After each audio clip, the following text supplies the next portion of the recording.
Igbo ọma na-ege ntị, anyị ekenekwa unu ọzọ na Igbo Media bụ ebe anyị si wee na-ewetara unu ya bụ nnukwu ozi dị oke mkpa gbasara maka ife na-eme n'obodo and gbasara maka nnwere onwe a na-azọ. Dịka o si dị, ọ bụ na ya mbọsị isi gị ị na-esola ya na Igbo Media, kabalụ ga ịsọskraịbụ and turn on your notification kelapụ ime isi any of our update dịka anyị na-drop ya na Igbo Media. Dịka o si dị, ewetara onye bụ nnukwu ihe kwesịrị ịma maka ụkọdụ na ọbụla anyị gbara nkịtị na pigosi na ya bụ ihe na-eme n'obodo and nnwere onwe nke ndị Igbo na-azọ. Nwere ihe mee n'iru akwụkwọ oge gara aga, mana ya bụ ife na ya bụ ife meenụ, unu ga-esi ya bụ ihe unu adọrọpụrụ anyị ọnụ kọmentị gbasara maka ihe ndị anyị chere ekwesị n'iru akwụkwọ. Alright, over to you, sir. Ana Igbo dị n'ezigbote udo, apart from okwu a na-achọ ndị Igbo kemgbe edowere obodo anụnwa a na-akpọ Nigeria. Ana Igbo maalụ nwanne ha, religion etisa ha ana Igbo mgbe gboo. Cheki onwe gị ka ọ gị nwa na-ebubata ọgbaghara n'ala Igbo maka na ị na-azọ chọọchị maọbụ na-azọ okpukpe omenala.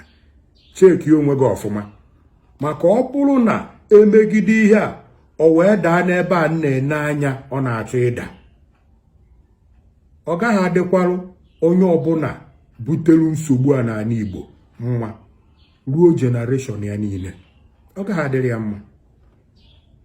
Bilu ka onye ọzọ bilu ka m bilu, ị gaghị abụ m, ngaghị abụ gị. Igbo hikene na aka n'anya, Igbo lezie n'anya na ihe a na-eme kịta agbazikwa aka. Onye ọbụla na-ezi anya saịdị nke ya. Unu ekwena ka a na-afụta unu ka ndị na-emegide nwanne ha mgbe ha fụ na nwanne ha na-aga n'iru. Onye ọbụla nọrọ n'okpukpe nke ya, kụzirie n'obi ọcha na udo. Ndị fụrụ eziokwu dị n'okpukpe nke gị ga-ajoin gị. Onye ụka emegide na onye okpukpe omenala, onye okpukpe omenala emegide na onye ụka. Anyị ncha nwee the same root as ndị Igbo, mana okpukpe anyị niile na nkwenye anyị dị iche. Mmadụ abịa na jiri okpukpe tụgharịa ya ka ọ dị ka ya ma bụ omenala anyị ma ọ bụ root anyị.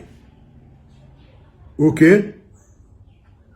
okpukpe dị iche ya na nkwenye, religion dị iche na tradition. Unu abịa na gwọkọ ya ọnụ, ọ na-enye anyị nsogbu. And ọ bụghị ya bụ the main problem ndị Igbo kwesịrị ifesi kịta. N'enu na be anyị na-agba ọkụ, anyị jiri okpukpe religion wee na-achụ oke. Ọkwa na amamihe kọziri ndị Igbo ihe a.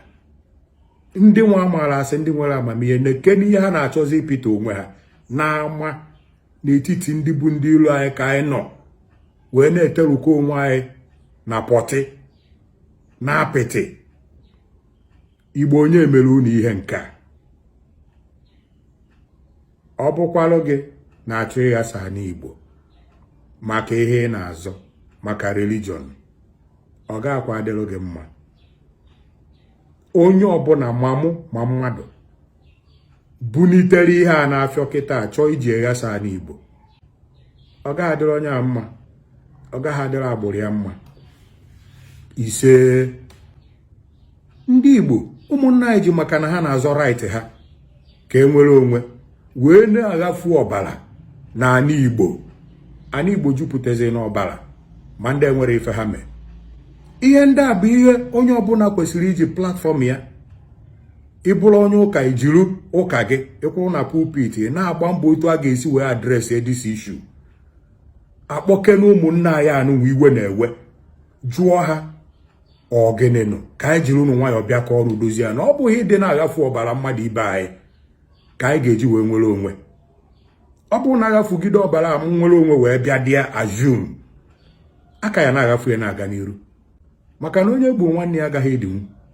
Ị bụrụ onye okpukpe omenala, iwelu platfọm nke unu na okpukpe unu were ya na-alata ụmụnna anyị anụnwa na-agwa ha okwu ka na-emedo ha obi na onwekwana onye n'ime anyị kịta ahụ fọrọ, onwere onye ji anyị eme kịta.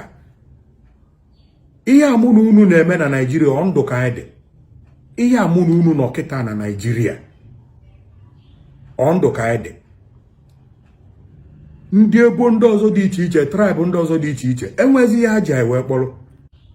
Ọchịchị obodo a bụ Naijiria, ihe ka ha mma kịta bụ na onwe ka a ga-esi wee gbusisi anyị niile. Ụmụnne anyị nọkwalụ n'obodo anyị n'ala Igbo na-egbusisikwa ụmụnne ha. Unu nọla ebe a na-azọ ụka sịkwa okpukpe omenala sịkwa. Kedu ife dị ihe nke a?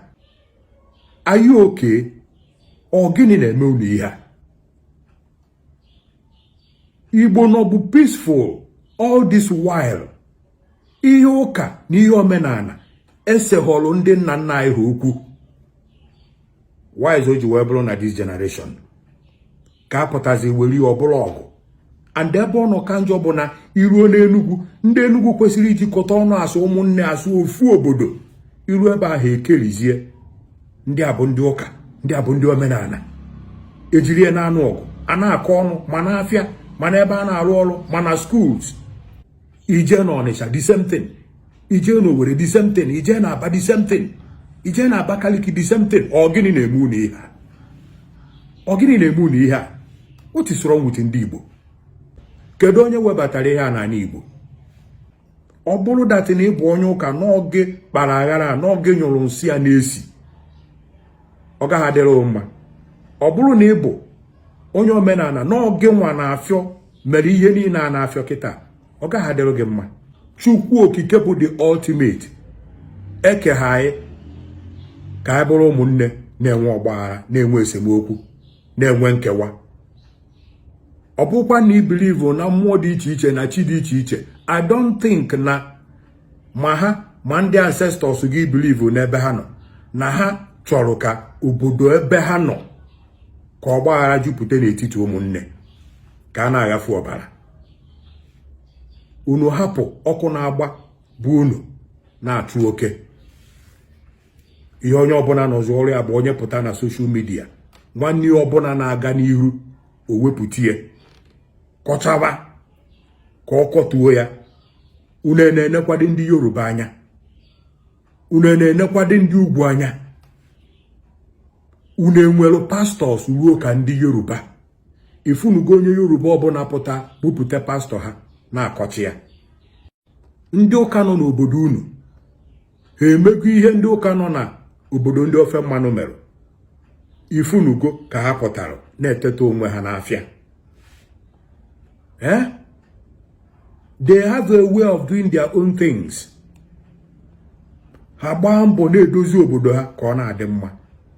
Ndị Igbo unu pụta ebe a welu ụka sịkwa unu, omenala sịkwa unu, ha wee na-eteta onwe unu n'anya ụwa niile. Ifele mewekene ndị Igbo. Igbo na tawanụ, Igbo na tawanụ. Unu ekwesịghị ịkarị ihe a unu na-eme. Ihe mfụrụ unu na-achọ ime ihe anụnwa ga-akakwa ogbugbu ndị Boko Haram na-egbu ndị mmadụ njọ mgbe ọ ga-eset. Ndị Igbo unu ga-egbukwa onwe unu riri maka ihe religion. Religion ekwesịghị ịbụ ya kara unu mma, kara ọbara unu. Nwanne gị kwesịrị ịbụ number 1 irrespective of nkwenye o kwenyere na ya, okpukpe ọ na-ekpe. Ọ bụghị okpukpe bụ number 1, ọ bụghị ya bụ omenala. Oke, anyị ncha bụ ndị Igbo nwere one root, ụmụnne ka anyị bụ, mana nkwenye anyị na okpukpe anyị dị iche iche. Ejena weruzie nkwenye na okpukpe werie meruzie number 1. Ọ bụghị ya kwesịrị ịbụ number 1. Humanity comes first. Nwanne gị kwesịrị ịbụ number 1. Ọ gịnị na-eme unu ihe a? What is wrong with ndị Igbo? Ka ihe nke unu na-eji apụ iche mgbe niile. Ndị Yoruba ha enweghị omenala, ndị Ugwu ha enweghị omenala, ka iche na ọsọ gị nwere omenala. Ka ihe nke unu ji aba unu n'isi mgbe niile unu ewere ihe na-achọ imebicha onwe unu. Don't let religion destroy who you are. Natawanụ, ụmụ okorobịa chịkọta n'onwe n'ọnụ. Ndị nna nna anyị ha biri n'udo, lụkọ ọrụ dị iche iche ọnụ, ma onye dibịa, ma onye pastọ, ma onye omenala, ma ọ bụ okpukpe omenala na onye ụka. Kezi o ji welu kịta unu chọọ ịta ọnụ ya ka ọ bụrụzie ọgụ, unu na-achọ igbu onwe unu. Inwe ego inwe bụ ka iwe bibie nwanne gị maka okpukpe. Inwe ọnụ okwu ị nwere bụ ka iwe kọtọ nwanne gị na-aga n'iru maka okpukpe. Inwe amamihe inwe bụ ka iwe plọtụ otu ị ga-esi wee memina nwanne gị maka okpukpe. Inwe ọkpụkpọ aka ị nwere bụ ka ị ga-esi wee tigbuo nwanne gị maka okpukpe. Hey, Igbo ogene nọ, onye mere unu ihe ọma ndịrị ya mma. Hai, gbapụ n'ụchụ Igbo, gbapụ n'ụchụ, gbapụ n'ụchụ. Gbapụ n'ụchụ. O nwere ezigbote ancestor ikwenye na ya gaa nọ ebe ọ nọ kịta asị gị gịrịba gị jiri maka okpukpe gburu nwanne gị. O nwere, because ha nwee gburo nwanne ha mgbe nke ha. Unu na-akwudo onye mepee peji ọ bụrụ ka ọ kọtọwa ndị okpukpe nke ọzọ. Nna belu ka mbelu, egbe belu ugo belu, nke si bie ebe na nku ga-akpagbukwu ya. Oke, nwa mmụọ emegbu na nwa mmadụ, nwa mmadụ emegbu na nwa mmụọ. Onye ọbụla na nke ya. Ị na-ekpe ụka, cheta na Chukwu okike dị. Ị nọrụ n'okpukpe nke omenala, cheta na Chukwu okike dị. Chukwu okike kelụ gị abụghị onye nghasasị, ọ bụghị onye mmebi, onye ndozi ka ọ bụ. Ndị maara ihe dị n'okpukpe ụka ada eme mkpọtụ. Ndị maara ihe dị n'okpukpe omenala ada eme mkpọtụ. Ndị maara ihe bụ ndị ụkọchukwu na ndị pastọs ada eme oke mkpọtụ. Ndị maara ihe bụ ezigbo dibịa ada eme oke mkpọtụ. Bikos na ndị amamarụ nke bụ eziokwu. Onye ọbụla resọtụ ụtọ ide na-akpọ iyi na-akpọrị ndị ọzọ na-akọfusi akụkọ. Ịma na ebe ọ madewere ejedebego. Mgbe dimkpa nụgidere ọgụ ghawa aja, ike o ji anụ ọgụ agwụgo. Dimkpa nụgidere ọgụ ghawazịa onye ya na ya na-anụ ọgụ aja. Onwezi ike fọrọ ya n'ahụ, onwe ka ọ na-azọ. So were akọ were amamihe kụzielu ndị mmadụ ihe ikwenye n'ime ya ka ha kwete sonye gị. Ka anyị ghara ịdị na-anụsazi onwe anyị ọgụ. My concern bụ ndị Igbo. Ụdị ịgba na ụdị egwu a na-akụ kịta, ọ jọgburu onwe ya, mana ọ na-ebido ọ dịka o nwere ihe ọ bụ. Ọ ga-emebi ọtụtụ ihe n'ala Igbo. Mgbe na-abịa, mgbe ụmụnne agaghị anọkọnwuzi n'ụlọ due to religion na ụdị ihe a unu webata kịta. Ndị webatara ihe a hikwa na aka n'anya, maka na emesie ana ga-ebini wee nụsa unu ọgụ. Otu anụ si wee na-aghasa ala Igbo, ọ dịghọ mma. Onye ọbụla rie adụdụ onwe ya. Yes, rie adụdụ onwe gị. And ọ na-akacha unu njọ ma onye nke unu kulite mebe ọfụma, unu akatọbụ ya. While na ndị obodo ndị ọzọ nwere ndị nke ha na-akwado ha. Ndonu, Igbo ndonu. A nọ na-egburi unu were unu na-emesu ya na-elesi unu na-ata anụ ụmụnne unu. Unu nọ ebe a na-akụ eri. Onye mụrụ nwa amaghị aga ije. Igbo ndonu. Ndị be anyị, daalụ ndị nne na ụmụ Igbo. Ọzọ dịka ibe ya bụ cheta na ihe a bụkwa Igbo Media ka anyị si wee na-ewetara unu ya bụ ozi a unu nụrụ n'ụbọchị nke taa bụ 2nd of February 2024. Anyị si na ọ ya dịrị ncha niile na mma, na mgbe ikpeazụ na ncha niile ya ana Biafra ya adịrị, ana Igbo ya adị. Ise dịka ige ya bụ ife ka ife nwere ikwu gbasata maka ya bụ ife airdrop n'iru akwụkwọ a. Chetakwanụ, I need your own comment and share ya ka o riche many Biafrans aka ka ha mara ihe na-eme, ka ha sọpọtụ Maazị Nnamdi Kanu n'ihe ọ na-eme, ka ha sọpọtụ Maazị Simon Ekpa na ọdịm na mma ndị Igbo ka ọ na-azụ, ọ bụrụ ọdịm na mma ụmụnne ya na ụmụnne ya.